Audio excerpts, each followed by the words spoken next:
Hello friends, welcome back to the my new video guys and my YouTube channel. Today friends, we are going to cover guys Wi-Fi connect setting in a lava phone. Means guys, you want to connect any Wi-Fi network in your lava phone. So how can you connect, and guys, how can you use your Wi-Fi setting in your lava phone? In this video guys, I will show you.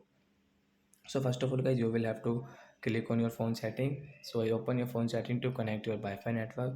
Once you can see your network and internet setting, then tap here. Guys, click on your Wi-Fi setting. First of all guys, you will have to on your Wi-Fi setting. So if you want to off, you can off on and off from here. So when after on guys, you can see guys your Wi-Fi network setting. So which network guys you have. So I have got this Mukesh network, means Mukesh Wi-Fi. I will tap here. I will enter my password guys. So enter your Wi-Fi password to connect, and guys you want to check your password.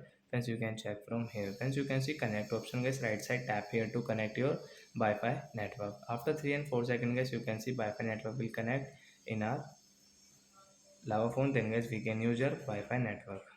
So like that guys, you can connect your Wi-Fi network in your lava phone. So that's it guys, thanks for watching the video, and sorry for guys this sound guys, I'm really sorry. Bye friends.